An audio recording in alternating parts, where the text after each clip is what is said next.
Welcome to Audio Branding, the hidden gem of marketing. Sound plays a more important role in human behavior and our decision-making than you may realize. In this podcast, I'll help you understand the art and science of sound so you can better influence others in business and your life. I'm your host, Jodi Krangle. Let's delve a little deeper.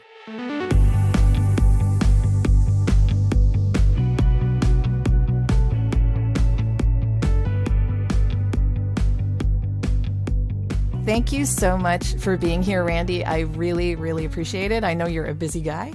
I just wanted to get started by asking you a question that I like asking all of my guests, and I always get really interesting answers. I'm sure you will have one too. Do you have an early memory of how sound moved you? Wow. Sound, I've always been attracted to music, so I don't know about necessarily sound, but music, I was, as a very young person, the first thing I remember was I listened to the radio a lot, and the Beatles were a thing. They happened. I was just about 2 years old when it broke. I grew up in Detroit, and I used to listen to this AM station in the car, and I remember the first time hearing the Beatles, and that was something that really changed my life. Like just the sound that came out of the radio, the harmony, the thing, the whole, and it just, made my life just crazy, and that put me on a path of, music my whole life, Sure. So how did you get into the music from there? That was, the business of music was another thing. There's, like the concept of never meet your heroes, like I ended up working in music. I've done a lot of stuff with musicians and things. I tend to work a little bit more in the visual realm, for the past 25 plus years, you were working with MTV, musicians, right? But also creating music videos and films and capturing festivals and trailers and creating unique movement of visuals with music. But music is just the core of what I do, and my hobbies are music based. I'm a DJ. I like to play vinyl. I do live streams with vinyl, and so that's very much kind of like the core of my character has to do with sound. Although I'm very attuned to smell. I'm very much a smell person. Okay. I like when something smells, or you can smell something very, like you walk into a place, you're like, oh, that's interesting. What's that incense? I like that sense. But They're tied together. I guess so. I don't know. I'm not a neurologist on that level, but I'm very, much more. So that's very important to me. And I certainly like if something, but even with like good cheese, like I'll eat a stinky cheese, even though the smell of it smells like a locker room, but you're like, but it's really good. But it's cheese. Yeah, I know. Exactly. People are like, I used to go to this place in England, in London, called Notting Hill Cheese, and you'd walk in and it was, it had been there for, 100 plus years. So just the mold and the stink, but the cheese was literally like the best thing you've ever had, Yeah. So my friends would be like, this is disgusting. I'm like, I get over it. That's a memory. Yeah. We used to have a really, really large cheese market here in Toronto too that my parents used to take me to. So I remember that smell. Oh yeah. I do. Oh yeah. It's a thing, Yeah. So sound has always been something that I like. It moves me. I've never had my hearing tested. I hear okay, but I'm sure I used to play drums, so the cymbals with the high and the low, but I listen to things loud. My phone is always telling me to turn down my speakers. I tend not to use Bluetooth speakers because they can't get loud enough, so I'm very much a plug-in person, and people are like, oh, you got to get the blah, blah, blah headphones. I'm like, yeah, it doesn't get loud enough for me. It's just not, I need it loud. So, but it's also because I've been listening to loud music for a long time, or I like to hear things loud. I like, in studios and whenever I'm there, I like to turn it up and hear the whole full mix. So sound has always been a very important thing for me, Sure. Part of and my life. You've probably seen a lot of things change since when you were doing MTV too. I mean, like that's, and for the musicians as well. So I definitely want to get into that. What are some of the changes that you've seen from the musician end of things? I mean, there's been a lot, obviously. I like to say, and when I talk to artists, because there's a real shift happening, but like everything is available. It's just, there's like a big chasm. So this bridge needs to be built between like what's available to people and how to do it and where we are today. Mm-hmm. But the business of music is complicated on purpose. And the way that the press and media and news, like newsletters and everyone who writes about the business, everyone, fantasizes and talks about the business as if it's something that, like, oh, it's healthy, it's good, like you'll see articles like vinyl outsold CDs, I mean, and that may be true. Vinyl may have outsold CDs in 2022. But if you go back to 1985, there were hundreds of millions of units sold. Now you're talking about 1 million units sold. So, take away a couple 100 million units or $3 billion. And yes, vinyl to outsell CD. That's cool. And it's a cool thing. The concept of buying, the way we've moved it, people are like, oh, our company paid $2 billion last year. But who do they pay it to? And how does that get to the artist? So there's this, there's money here. The artist is here. And in between is this incredible, like, pachinko ball maze of things and black boxes and things that get stuck. So even though you make money, it's a thing to get collection for it. It's a thing to, find out who has it. It's different, values in different countries and different rules. And so, and all that is going to change and is starting to change. It's just, most people don't have the ability to get to it yet. And I mean the regular person. The artists do. And what I would suggest to an artist in today's world is like, figure out technology, embrace AI, understand the blockchain. The ability to go direct to consumer has never been more available to you as an artist. But you need to figure out what that is and how that is and make it simple. But there is some learning curve. All the stuff that artists have to do today, be on Facebook or Instagram or TikTok or Twitter or wherever they have to be to engage people is fine, but they're doing it on other people's platforms. And so all that data and all that information goes to the other platforms. You can use it and you hope your algorithm works, and coming soon will be the direct to consumer where they'll be able to connect to you directly in your world, and what that means. It is a bit of it's complicated still. There's still complications and there's most people who work in the Web3 blockchain world music isn't a priority, and a lot of people are just in it for the money, like everything. And a lot of people in the musical world, and certainly people who listen to music, it's complicated stuff to figure out a wallet and figure out this, and can the blockchain do that, and where is my this? And so it's going to get easier. It's starting to get easier, and that is when you'll see the adoption and what people do with it. But I do see it's still a bit away. That's what my frustration is. Why I want to come on shows and be like, don't get frustrated. Like, just give it time. It will work. It will work. Yeah. Yeah. So what are the steps then that an artist could go through in order to get involved in this? You've mentioned an ecosystem before. Right. So and to me, like, an ecosystem is just like digitizing your fan club and figuring out who it is. I think one of the biggest, it's like the both sides of a coin, right? Like, one of the biggest problems that we have in the world today is that we've devalued music to it's basically free. And, I keep seeing these articles are like, well, what if Spotify charged you $14.99 a month? That isn't going to fix a problem. Getting another $1 billion in the system so that Universal or Sony can get another $800 million into their coffer, and you trying to figure out, it's not going to the artists, and they're not going to. Spotify is, shockingly, it's a really good user interface, and of all the music interfaces, I think it's the best. I do use Apple.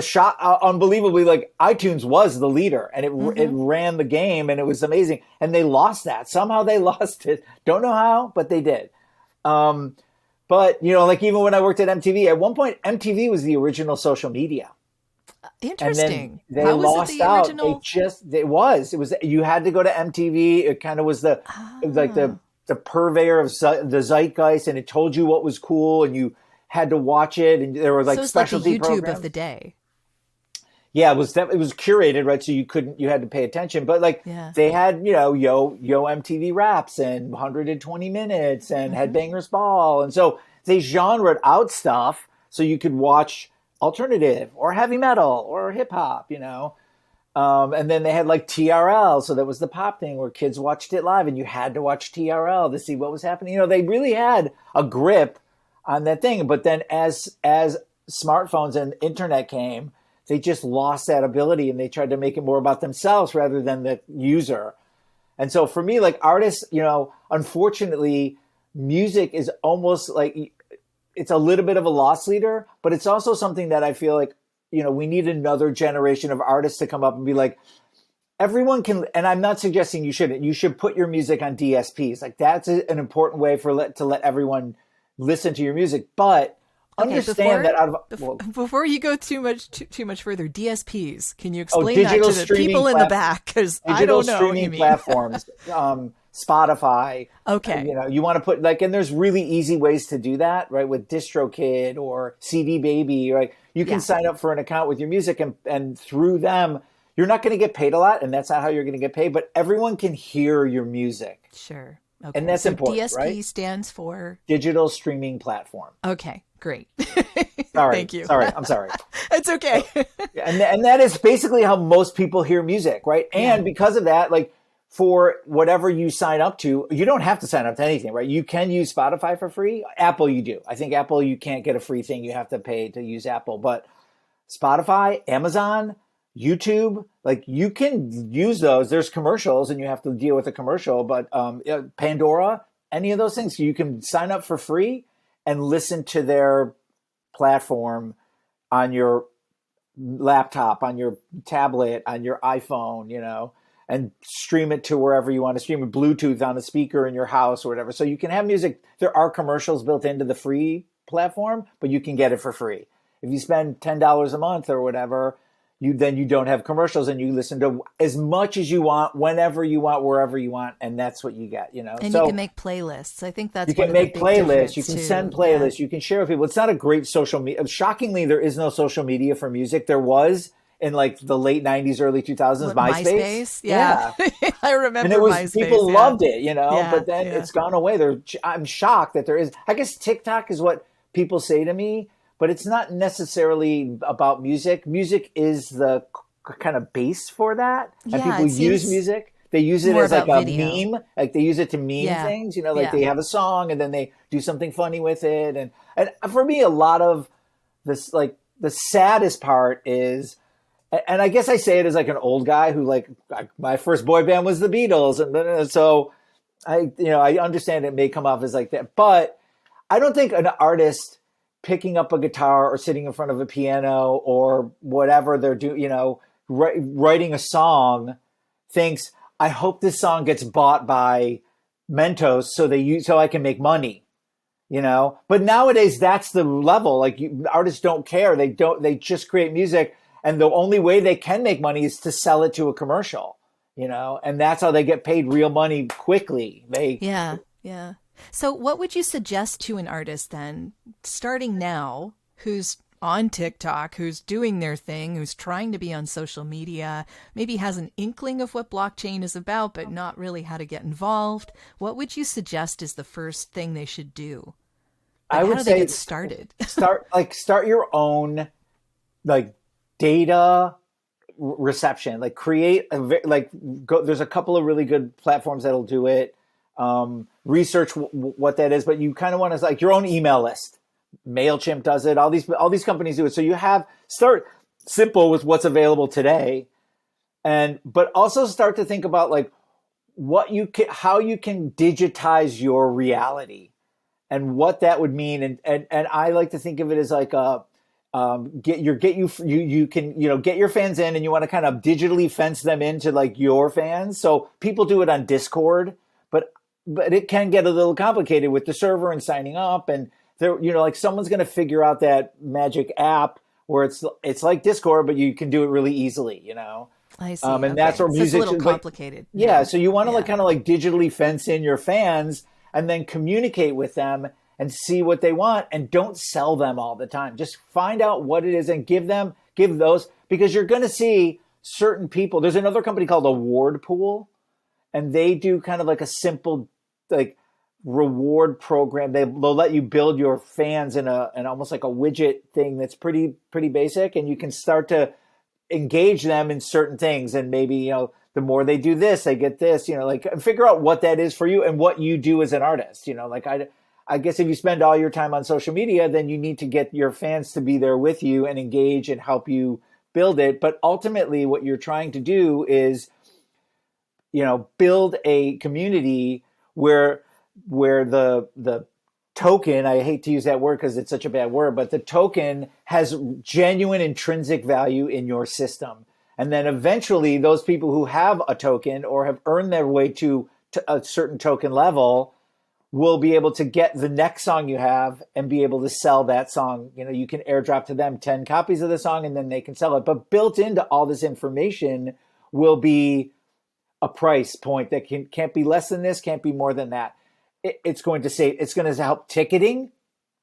Like everyone's like, you can't do the, I understand the way the business is set up now, you can't do it. But if you're an artist who only wants to make I guess there's also a sense of the dirty little secret is like artists want to make as much money as possible because they always see the world slipping away from them. But if they know that they can get money quicker and more efficiently and it's coming directly to them, I think there's going to be a sense of I don't need to make 100 million in order to make 20 million. I can make 20 million, and I actually made 20 million. Wouldn't that be nice? Yeah. Wouldn't it be nice to be able to pay your rent? Yeah. Well, right. So if you can make $1 million, but it costs you $850,000 to do that. So you still made 150, but if there's 4 people in the band and blah, blah, blah, now that if you can make $1 million and it only costs you 100,000, well, now there's $900,000, and maybe you do have to pay this and that and this. So then it's down to 750. But now you got 4 members of a band splitting $750,000. That's a much better take home thing for the band, Yeah, much better. Yeah. And with ticketing, you can say I'm going to airdrop you 20 tickets to my next tour. You, as the token holder, get to sell my ticket. You can't sell it for less than 100. You can't sell it for more than 500. And you can trace that, But again, those things are coming. They exist today. You just have to know a lot about it.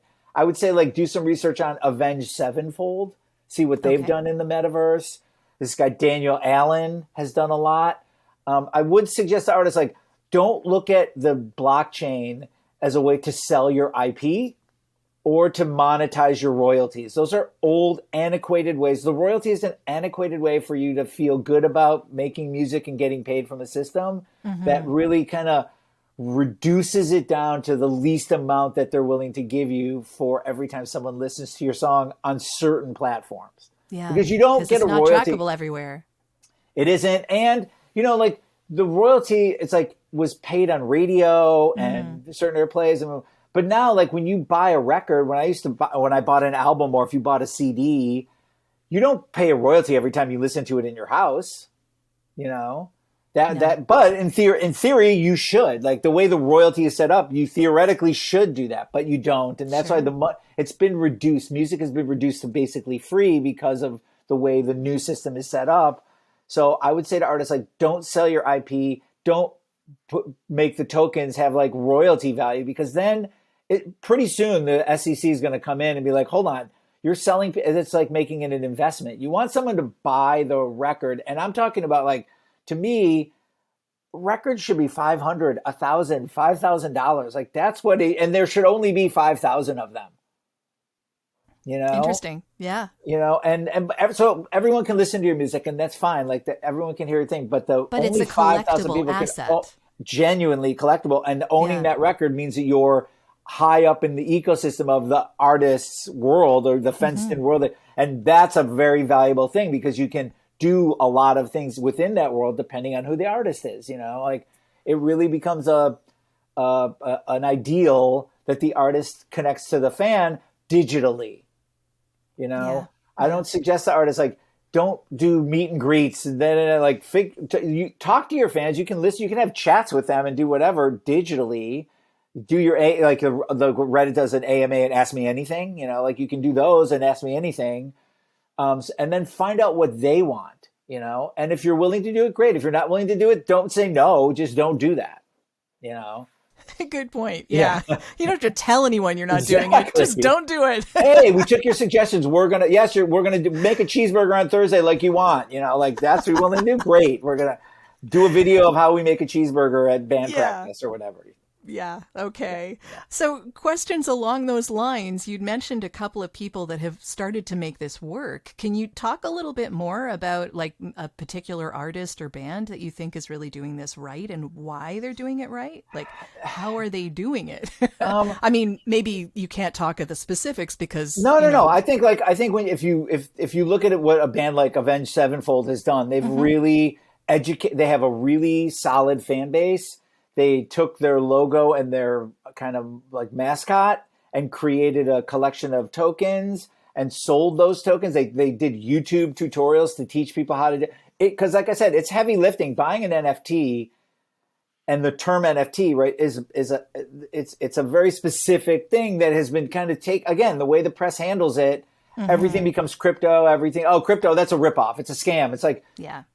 I'm not going to sit here and talk about the incredible technology that is digital currency, because it is an incredible technology. And 50 years from now, people will be like, oh, well, they were talking about it back then. We thought it was this and it wasn't. But I understand the concept, and I would say be very careful of cryptocurrency, and that's not how you're going to make money. And the blockchain has very little to do with cryptocurrency and more to do with you being able to easily keep a ledger that's immutable, right? So, and there are many blockchains, and you can create your own blockchain now with certain things. But artists like Avenged Sevenfold have done a really good job teaching people how to use the technology today, doing YouTube tutorials and educating their fans and showing them what the value of that is, And they've gone as far, like the things that they're willing to do is they've gone as far as like, if you have a token, I believe you can go to 1 or 2 shows a year for free. So nice. Then they had to go back to their agency, CAA, who books them. And it's like, in every show, we need you to hold 200 tickets. You know? But if they're making money and they're Exactly. making money for the booking just venue, build it into and our they're contract, build it into our thing. And in the end, if we Yeah. can sell those tickets, we'll sell the tickets and it'll go back to the promoter. Sure. But if 200 people show up with that token, we have to be able to give them that thing to show them what the value of having this token is. And it's a long-term investment. They've decided that they believe in the metaverse, so they're building real estate in the metaverse, and that's where they want people to go. I believe there's a world where we'll do that. I just think it's going to take longer for people to digitize. And I think this is going to be, your phone is going to be a little bit more connectivity than you're putting on glasses and living in a world. I'm not saying it's not happening. I just think, I think that's 20 plus years away before a whole generation grows up and or puts it on, like they look like this. And you have a thing and you can touch your hand or whatever, it's a much easier way to. Google Glass just went away, didn't it? I know. But I'm sure Apple's coming with one. And something else will come out. Yeah, there'll be another, I think at certain points they're like, how long is it going to take us? And, I think right now we're in an AR world where I think a lot of alternative reality is there. You can hold your phone up and see it, and it's very interactive, and people are doing that at shows. There's a real, like, I know Fish does it with the things flying around the arena. Yeah. And so it's a cool thing, but it's not readily available. Not everyone uses it. And then I think there's going to be an XR where it's like a little bit of both, where it feels AR, but you're feel immersed in it. And eventually it'll be that VR fully immersed experience. But I do think I don't know that my generation will ever get there. Sure. Although just as an aside, I was like, why didn't VR companies put all this money into making really comfortable VR glasses and then start putting them into retirement homes where people aren't very mobile, but they can put them on, and then they can go to they can all take a tour to the Louvre. They can all go looking in the rainforest, and it's like, now you're building people, and grandkids and grandparents can work together and they can share the experience together, and it kind of destigmatizes the whole thing, Yeah, and I was going to say, music reaches us on such a deep level that you can get people with Alzheimer's actually remembering things when they hear the music. Why wouldn't you go for something like that? Yeah, I agree. Yeah. I know, it's a real thing. And I do think the concert experience, it's changing so much, and it's stayed. Honestly, I'm at the point of why do we have to have a stage in one place with 2 points of sound? It's 2023. You can have 20, 30 points of sound very easily. Everything's digital. You can figure out where these things are. And why is the stage in the, so the people in the back can't see, and and now you're in stadiums and you're I don't know, like I think that experience is going to be like figured out better, and people are going to have a much more enjoyable experience, and that will help bring more people in. And that's what I would say as an artist, like think about the entire experience, what you're doing, where you're playing, what it sounds like, what it looks like, how you can engage the AI bot to be like you and own your kind of copyright or your reality of what it is. Like the way you write and the way you sing and the way you compose should be controllable, and AIs are about to take that on, and it's going to be a minute before it gets in front of a judge and they rule a certain way. Like, I don't know if you remember in the beginning of hip hop, like that's what happened, right? They just took music. There was this technology you could just kind of sample, and then they were able to take a sample and make music from other people's music. And for 5, 8, 10 years, maybe everyone did that. Until they got taken to court and lost a lot of money. Well, and then the judge said, okay, we're not going to do it retroactive because it's too hard to figure out. Like, but nowadays you can, right? You can point a bot at a thing and be like, what is that music in there? Yeah, and it'll be like, oh, here you go. Here's a list of songs. Yeah. So like that's, I'm trying to say to artists, like create your own bot and let people come to you. And then within that bot, build yourself a thing where you're now co-writing with people. But even artists, to do that, you build your own bot. Have it as a member of your band, and then you can write a song and let the bot work on it for a while and see what else it comes up with, and make it a member. Share. Well, that's a good thing. Like you can give it a share, or whatever. It's like it's your thing, and you're embracing technology. Like there is a bit of like the frog in boiling water thing happening now, where I see people just like no, and it's like it's not going away. Hide. Yeah, you can hide, but it's coming for you. I think any lawyer that's, in the world today, like if you're not willing to work with AI, you probably won't be a lawyer within 5 years. Really? Yeah. Yeah. What do you think that's doing to lawyers? Like, I think they're like, I'm either going to retire or what is this? Because they're already talking like paralegals are basically out. Like bots can do the job of paralegals. Okay. And the new bot, the new GPT-4 that came out is like passes the bar 90% of the time. So you're talking about a machine that's passing a bar exam. Like what's the level of testing at a bar exam? It takes a lot to become a lawyer, Yeah, yeah. So it's just, and so I would say that even with music, like it's going to figure stuff out. It might not be perfect at first, but it's going to figure things out, and it learns. It's machine learning. Mm-hmm. So I just encourage artists to embrace it. So like I said, digitally fence in your world, engage with the real fans, and find out who your super fans, your fanatics, and your freaks are. That's where and that's your base. And don't sell them all the time.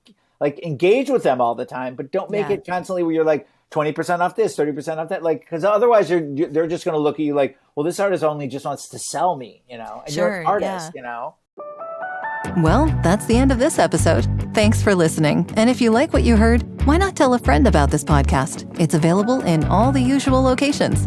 Until next time.